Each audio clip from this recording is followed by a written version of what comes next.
Assalamu alaikum everybody, how are you doing? This is Farhan and you're watching English with Farhan. Viewers, parts of speech series की आज हमारी चौथी video है। आज हम pronoun और उसकी काइंड्स को देखेंगे।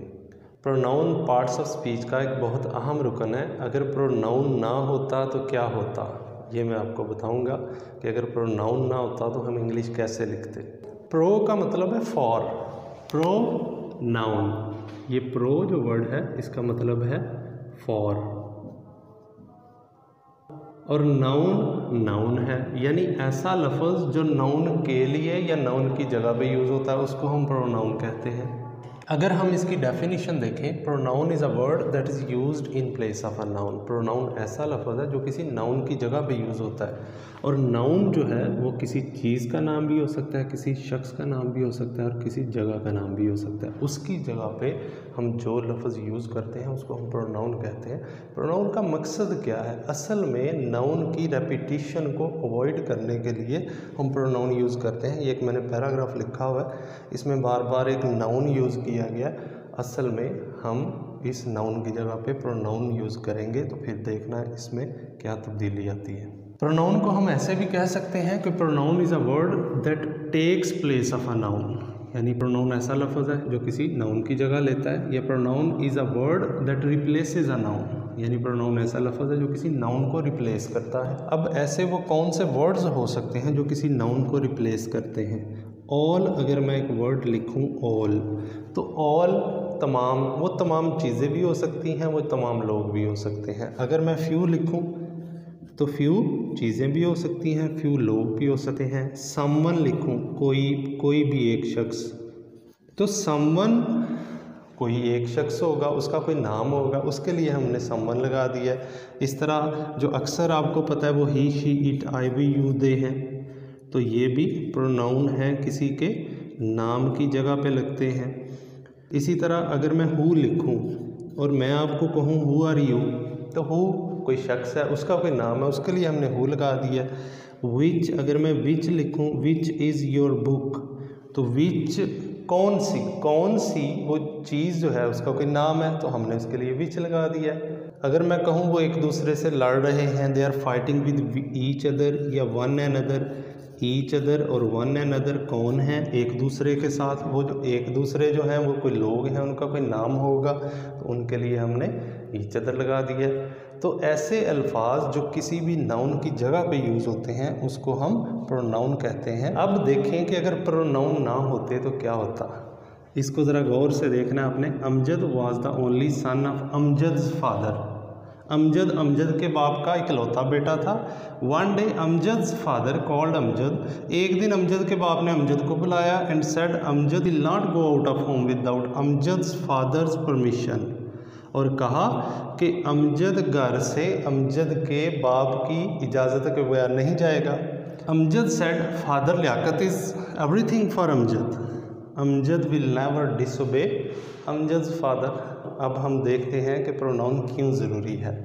असल में प्रोनाउन किसी नाउन की रेपिटिशन को अवॉइड करने के लिए उसकी जगह पे लगता है। तो पहली दफ़ा जब हमने किसी का नाम यूज़ करना है तो हम नाउन यूज़ करते हैं, उसके बाद हम प्रोनाउंस यूज़ करते हैं। Amjad was the only son of his father, तो ये प्रोनाउन रिप्लेस करेगा। One day Amjad's father, one day his father called him. अब प्रोनाउंस में हमें ये भी पता होना चाहिए कि प्रोनाउन की कौन सी फॉर्म कहाँ पे यूज़ होनी है। ये पोजेसिव फॉर्म है, ये ऑब्जेक्टिव फॉर्म है, ये भी पोजेसिव फॉर्म है। तो one day his father called him and said Amjad will not go out of home, Amjad will not go नहीं, और कहा उसने कि you will not go out of home without Amjad's father's permission, नहीं, विदाउट माय परमिशन। अब यहाँ पे देखें, और कहा कि तुम मेरी परमिशन के बगैर घर से बाहर नहीं जाओगे, तो माय लगाएंगे। Amjad said father Liaquat. अब देखें अगर प्रोनाउन ना हो तो कितनी फ़नी सी सिचुएशन क्रिएट होती है कि अमजद ने कहा भी हम कह सकते हैं, ही सेड भी कह सकते हैं, ही सेड फादर। अब नाउन की जगह पे लगाएंगे प्रोनाउन। वो कहना चाह रहा है कि अबू आप मेरे लिए सब कुछ हैं, तो फादर यू आर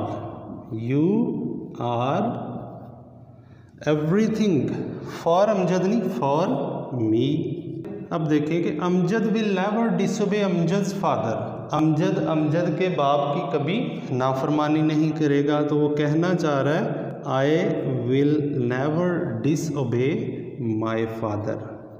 अब देखें कि अगर प्रोनाउन ना होते तो कितनी फ़नी सिचुएशन होती।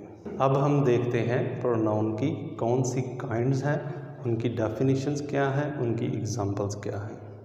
अब हम प्रोनाउन की टाइप्स या काइंड्स को देखते हैं। पर्सनल प्रोनाउन है, इंडेफिनेट प्रोनाउन है, इंट्रोगेटिव प्रोनाउन है, रिलेटिव प्रोनाउन है, डिमॉन्स्ट्रेटिव प्रोनाउन है, distributive pronoun, reciprocal pronoun, reflexive pronoun और एम्फेटिक प्रोनाउन। अगर हम इसकी फर्स्ट काइंड को देखें, पर्सनल प्रोनाउन जो ज़्यादातर यूज़ होती है, I, we, you, he, she, it, they are called personal pronouns because they stand for 3 persons. ये जो लिखी हुई हैं ये इसकी सब्जेक्टिव फॉर्म्स हैं। इसकी ऑब्जेक्टिव और पोजेसिव फॉर्म्स भी पर्सनल प्रोनाउन में ही आएंगी। उन पे हम बड़ी डिटेल से एक वीडियो बना चुके हैं, ये आपको नज़र आ रही है। इसका लिंक आपको डिस्क्रिप्शन में भी मिल जाएगा, फर्स्ट कमेंट में भी मिल जाएगा, आप वहाँ से देख सकते हैं। यहाँ पे हम इसको सिर्फ एज अ काइंड लेंगे, इसको डिटेल से डिस्कस नहीं करेंगे। आई वी फर्स्ट पर्सन है, आई सिंगुलर है, वी प्लूरल है, यू का सिंगुलर और प्लूरल सेम ही है, ये सेकंड पर्सन है। ही, शी, इट और दे ये थर्ड पर्सन है, ही, शी, इट सिंगुलर है और दे प्लूरल है। ये सब्जेक्टिव फॉर्म्स हैं, इनकी ऑब्जेक्टिव और पोजेसिव फॉर्म भी पर्सनल प्रोनाउंस कहलाती हैं। दूसरा है इंडेफिनेट प्रोनाउंस। पहले इसकी डेफिनेशन देखते हैं। Indefinite pronouns they are used to refer to people और things in a very general way, यानी किसी चीज़ को पर्टिकुलराइज नहीं करते, जनरल चीज़ों को बयान करते हैं, किसी की स्पेसिफिक तादाद को बयान नहीं करते।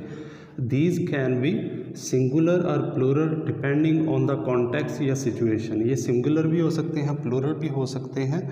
जिस तरह इसका मैंने एक चार्ट बनाया हुआ है, ये जो हैं ये ऑलवेज प्लूरल हैं, ये सिंगुलर भी यूज़ हो सकते हैं, प्लूरल भी यूज़ हो सकते हैं, सिंगुलर और प्लूरल, और ये ऑलवेज सिंगुलर यूज़ होते हैं। ये जो ज़्यादातर हैं ये ऑलवेज सिंगुलर यूज़ होते हैं। इसमें ऑल है, बोथ है, फ्यू है, मैनी, सेवरल, ये प्लूरल है, सिंगुलर या प्लूरल, सिंगुलर भी हो सकते हैं, प्लूरल भी हो सकते हैं, मोर है, मोस्ट है, मच है, सम है और नन है। इसी तरह जो ऑलवेज सिंगुलर है, ईच है, any, other, either, another, somebody, everybody, nobody, someone, everyone, neither, no one, everything, anyone, one, nothing, anything. ये सारे अल्फाज प्रोनाउन हैं क्योंकि ये किसी ना किसी नाउन की जगह पे यूज़ होते हैं। और सिंगुलर और प्लूरल से क्या मुराद है, जो सिंगुलर हैं उनके साथ वर्ब या हेल्पिंग वर्ब सिंगुलर आएगा, जो प्लूरल हैं उनके साथ वर्ब या हेल्पिंग वर्ब प्लूरल आएगा। जिस तरह मैं एक एग्जांपल देता हूँ, ईच है, अगर हम इसको सेंटेंस में यूज़ करें, each of the questions is compulsory, each आया, इज़ आएगा क्योंकि ये सिंगुलर यूज़ होते हैं। जो प्लूरल हैं, both were present there, both always plural है, ऑल भी है, फ्यू भी है, मैनी भी है। Many were present in the party, तो मैनी प्लूरल है, प्लूरल यूज़ होगा। ये जितने भी हैं इसमें नीदर और ईदर दो के लिए यूज़ होते हैं। अगर दो लोग हों, ईदर का मतलब है दो में से कोई एक और नीदर का मतलब है दो में से कोई भी नहीं। जब भी हमने इनको भी यूज़ करना है, इसके साथ भी वर्ब या हेल्पिंग वर्ब सिंगुलर लगाएंगे। अब हम नेक्स्ट देखते हैं इंट्रोगेटिव प्रोनाउंस। इसके नाम से ही जाहिर है, इंट्रोगेटिव सवालिया प्रोनाउंस, ऐसे प्रोनाउन जो क्वेश्चन पूछने के लिए काम आते हैं। These pronouns are used to ask questions and they are who, whom, whose, what and which। अगर ये क्वेश्चन पूछने के काम आते हैं तो सेंटेंस के स्टार्ट में लगेंगे। जिस तरह मैं पूछूंगी हु आर यू, हु कोई पर्सन है, उसके लिए उसका कोई नाम है, उसके लिए हमने हु लगाया है, सवालिया प्रोनाउन है। हु इंसानों के लिए लगता है, विच बेजान चीज़ों जानवरों के लिए लगता है, होम भी आमतौर पे इंसानों के लिए लगता है, और हुज और व्हाट जो है ये सब के लिए लग जाता है। जैसे whom do you want to see, तुम किससे मिलना चाहते हो, तो किसे होम, हुज किसका, किसकी, किसके, whose marker is this, what do you need, what कोई चीज़ है, उसका कोई नाम है, उसके लिए हमने जो लफ्ज़ लगाया व्हाट है, हुज है, होम है, तो ये प्रोनाउन है क्योंकि ये नाउन को रिप्लेस करते हैं। नेक्स्ट टाइप है relative pronouns. Who, which, that, whose are used as relative pronouns. इसका मतलब ये वो प्रोनाउन है जो रिलेशन कायम करते हैं। अ रिलेटिव प्रोनाउन इंट्रोड्यूसेस अ सबऑर्डिनेट एडजेक्टिव क्लॉज। क्लॉज क्या होती हैं उस पे भी हम पहले वर्ड, फ्रेज, क्लॉज और सेंटेंस पे एक वीडियो बना चुके हैं, उसका लिंक भी मैं डिस्क्रिप्शन में दे दूंगा, अब वहाँ से उसको देख सकते हैं। तो ये आप इस तरह से याद रख सकते हैं, ये रिलेशन बनाते हैं किसी नाउन का और किसी एडजेक्टिव क्लॉज को इंट्रोड्यूस करवाते हैं, यानी जहाँ से ये स्टार्ट होगा वो आगे कोई सबऑर्डिनेट एडजेक्टिव क्लॉज होगी। This is the book which I lost yesterday. अब यहाँ पे विच रिलेटिव प्रोनाउन है, आप इस तरह से याद रख लें कि विच, हु और हुज, यहाँ पे ये देखें इंट्रोगेटिव प्रोनाउंस हैं, लेकिन यहाँ पे रिलेटिव प्रोनाउन है। यहाँ पे सेंटेंस के स्टार्ट में आएंगे और यहाँ पे दरमियान में आएंगे। और रिलेटिव प्रोनाउन का रूल ये है कि जिस भी नाउन के लिए ये लगा हो वो उस नाउन के फौरी बाद यूज़ होगा। यहाँ पे ये रिलेटिव प्रोनाउंस विच, दैट और हु जो हैं इन नाउन्स के लिए लगे हुए हैं और फौरी उन नाउन के बाद आएंगे। I know the house that he lives in, यहाँ पे दैट हाउस के लिए लगा है, ये प्रोनाउन है relative pronoun. The man who is honest is trusted, यहाँ पे हु इस मैन के लिए लगा है, ये प्रोनाउन है, रिलेशन कायम कर रहा है, ये रिलेटिव प्रोनाउन है। तो फौरी रिलेटिव प्रोनाउन का रूल ये है कि ये फौरी उस नाउन के बाद आते हैं जिसके लिए लगे हों, जिसकी ये नुमाइंदगी कर रहे हों। यहाँ पे विच बुक के लिए लगा है, यहाँ पे दैट हाउस के लिए लगा है और हु मैन के लिए लगा है। ये पॉइंट भी है इसका कि हु सिर्फ इंसानों के लिए यूज़ होता है, विच बेजान चीज़ों और जानवरों के लिए यूज़ होता है, दैट सब ये लग जाता है और हुज भी सब के लिए लग जाता है। रिलेटिव प्रोनाउन में हु का मतलब जो है, लेकिन इंट्रोगेटिव प्रोनाउन में इसका मतलब कौन है। हु आर यू, तुम कौन हो। The man who is honest is trusted, इंसान या आदमी जो ईमानदार है उस पर भरोसा किया जाता है। इंट्रोगेटिव प्रोनाउन में विच का मतलब कौन सी, कौन सा, विच इज़ योर बुक। और रिलेटिव प्रोनाउन में विच का मतलब जो आता है। This is the book which I lost yesterday, जो, जौन सी, ये वो किताब है जो कल मैंने गुमा दी थी। तो इसका मतलब है थोड़ा सा मीनिंग इसका चेंज हो जाता है। इंट्रोगेटिव में इंट्रोगेटिव मीनिंग होता है और रिलेटिव प्रोनाउन में रिलेशन कायम करता है। हमने 4 काइंड इसकी कर ली हैं, personal pronoun, indefinite pronoun, interrogative pronoun और रिलेटिव प्रोनाउन। अब हम इसकी नेक्स्ट काइंड्स देखते हैं, उनकी डेफिनेशंस क्या हैं, उनकी एग्जांपल्स क्या हैं और इनको किस तरह से यूज़ करना है। नेक्स्ट है demonstrative pronouns. Pronouns used to point out the objects to which that they refer to are called demonstrative pronounce.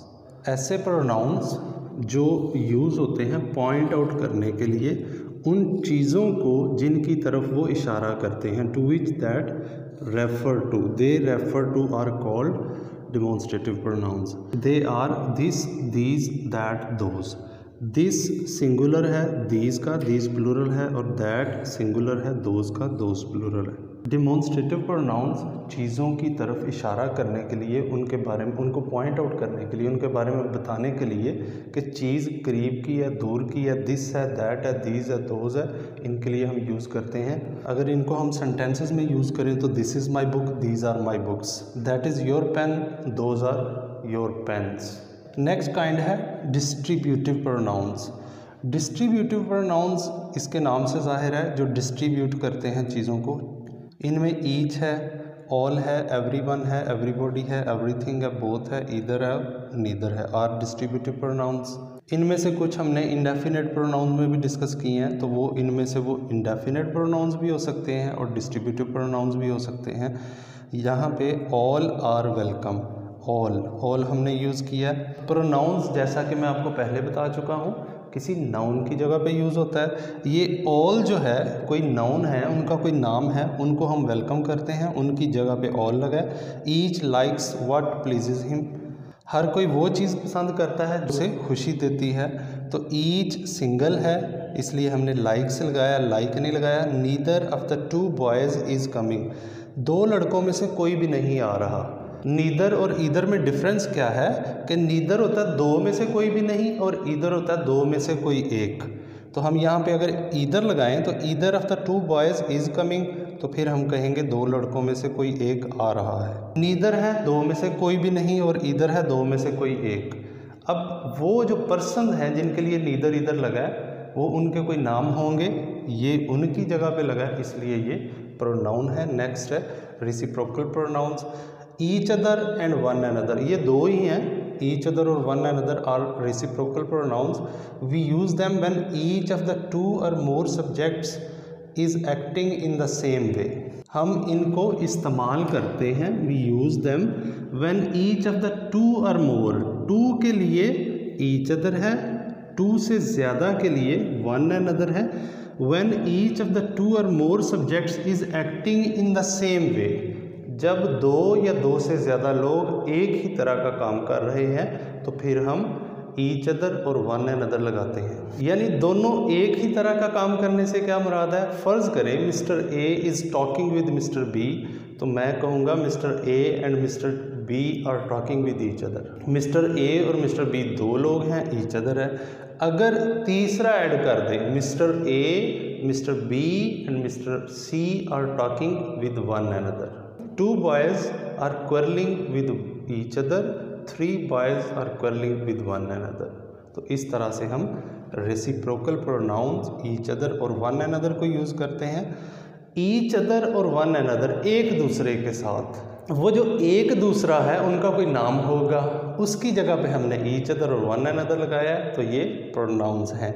Reflexive pronouns, reflexive pronoun और एम्फेटिक प्रोनाउन, इनको आपने ज़रा गौर से देखना है, इनकी शक्ल एक ही है, ज़रा गौर से देखें। सेल्फ और selves form of pronoun is called reflexive pronoun. Self और सेल्व्स फॉर्म, सेल्फ सिंगुलर है, सेल्फ प्लूरल है, जिस तरह हिमसेल्फ, माई सेल्फ सिंगुलर है, themselves, ourselves plural है। ये फॉर्म जो है ये रिफ्लेक्सिव प्रोनाउन कहलाती है। सारे प्रोनाउंस की है, यू की भी है, दे की भी है, ही की, शी की, आई की, सब की ये फॉर्म है। लेकिन इसको रिफ्लेक्सिव प्रोनाउन कब कहते हैं, अगर आप कहीं पे एक्सप्लेन करना चाहें, मज़ीद डेफिनेशन लिखना चाहें तो एक सेंटेंस और ऐड कर सकते हैं कि सेल्फ और selves form of pronoun is called reflexive pronoun when the action performed by the subject reflects back upon the subject is called, then it is called reflexive pronoun. यहाँ पे देखें, he killed himself, ही ने किल किया अपने आप को, तो इसमें जो एक्शन है ये रिफ्लेक्ट बैक हुआ है सब्जेक्ट पे। आप ये भी कह सकते हैं कि सेल्फ फॉर्म तब रिफ्लेक्सिव होती है जब एक्शन करने वाला और जिस पे एक्शन हुआ है वो सेम पर्सन है। अब ही ने एक्शन किया, उसी पे एक्शन परफॉर्म हुआ है, तो हिमसेल्फ की वजह से ये एक्शन रिफ्लेक्ट बैक हुआ है, ये रिफ्लेक्सिव प्रोनाउन है। I injured myself, self form is reflexive when the action reflects back upon the subject. I ने यानी मैंने अपने आप को ज़ख्मी कर लिया, काम करने वाला और जिस पे काम हुआ है वो एक ही पर्सन है, तो ये होगा रिफ्लेक्सिव प्रोनाउन। ये एम्फेटिक प्रोनाउन है, ऊपर जगह नहीं थी तो मैंने इसको यहाँ पे एग्जांपल लिख दिया। आपने अगर डेफिनेशन लिखनी है तो इस तरह से लिख सकते हैं, सेल्फ और selves form of pronoun is called emphatic pronoun when self or selves form is just used for the sake of emphasis, then it will be emphatic pronoun, और इसको intensive pronoun भी कहते हैं। अब reflexive pronoun और emphatic pronoun में ज़रा difference देखें। रिफ्लेक्सिव प्रोनाउन तब है जब काम करने वाला और जिस पे काम हुआ है वो एक ही पर्सन है। एम्फेटिक तब होगा जब ये सेल्फ या selves form just for the sake of emphasis use हुई है, उसका वहाँ पे मकसद नहीं होता सब्जेक्ट और पर्सन है, ऑब्जेक्ट और पर्सन है। जैसे मैं कहूँ आई कुक्ड द फूड, मतलब क्लियर हो गया कि मैंने खाना पकाया। अब माई सेल्फ जो है वो सिर्फ जोर देने के लिए लगा हुआ है, just for the sake of emphasis. I cooked the food, अगर माई सेल्फ नहीं भी लगाते तो फिक्रा चल जाएगा, गुजारा हो जाएगा। दे लर्नड देयर लेसन देमसेल्व्स। अब इसमें देखें, सब्जेक्ट ये है, वर्ब ये है, ये ऑब्जेक्ट है। दे लर्नड देयर लेसन, उन्होंने अपना सबक याद किया, देमसेल्व्स है खुद, उन्होंने अपना सबक याद किया या उन्होंने अपना सबक खुद याद किया, तो इतना डिफरेंस नहीं है, जस्ट एम्फेसिस जोर देने के लिए लगा हुआ है। इसमें सब्जेक्ट और ऑब्जेक्ट दो डिफरेंट पर्सन होते हैं। इसमें सब्जेक्ट आए, verb object I cooked the food, और माई सेल्फ सिर्फ जोर देने के लिए लगा हुआ है। एम्फेटिक प्रोनाउन के बगैर सेंटेंस बन सकता है, लेकिन रिफ्लेक्सिव प्रोनाउन के बगैर सेंटेंस फिर नहीं बन सकता, क्योंकि इसमें वो बजाते खुद पर्सन ऑब्जेक्ट है, लेकिन जहाँ पे ये एज एन एम्फेटिक यूज़ होता है, एम्फेटिक प्रोनाउन यूज़ होता है, वहाँ पे ऑब्जेक्ट होता है, कोई और चीज़ होती है ऑब्जेक्ट, ये सिर्फ जोर देने के लिए लगा हुआ है। तो ये दो एग्जांपल्स एम्फेटिक प्रोनाउंस की हैं। एम्फेटिक प्रोनाउन, इस एम्फेटिक प्रोनाउन को इंटेंसिव प्रोनाउन भी कहते हैं। Intensive pronoun. आई होप कि आपको रिफ्लेक्सिव प्रोनाउन और एम्फेटिक प्रोनाउन के दरमियान जो डिफरेंस है वो क्लियर हो गया होगा। याद रखने के लिए सिर्फ ये पॉइंट आप जहन में रख सकते हैं कि रिफ्लेक्सिव प्रोनाउन में सब्जेक्ट और ऑब्जेक्ट एक ही पर्सन होता है, लेकिन एम्फेटिक प्रोनाउन जब सेल्फ फॉर्म लगती है तो उसमें सब्जेक्ट और ऑब्जेक्ट दो डिफरेंट पर्सन होते हैं, लेकिन सेल्फ फॉर्म सिर्फ जोर देने के लिए लगती है। इसके बगैर गुजारा हो सकता है एम्फेटिक प्रोनाउन के बगैर, और रिफ्लेक्सिव प्रोनाउन के बगैर गुजारा नहीं हो सकता। शायद आपको पता है या नहीं पता, पार्ट्स ऑफ स्पीच की करेक्शन के लिहाज से सेकेंड ईयर में भी आते हैं, बीए पार्ट 2 में भी आते हैं, और एंट्री टेस्ट में भी आते हैं करेक्शन के लिहाज से। करेक्शन के लिहाज से पार्ट्स ऑफ स्पीच के प्रोनाउन की करेक्शन के लिहाज से नेक्स्ट वीडियो में हम एक्सरसाइज भी इसकी करेंगे, करेक्शन के लिहाज से भी और सेंटेंसेस में रिकग्निशन के लिहाज से भी। सो अगली वीडियो लाजमी देखें, इसकी हम एक्सरसाइज करेंगे। This is all what I have today. Keep watching English with Farhan. Thank you.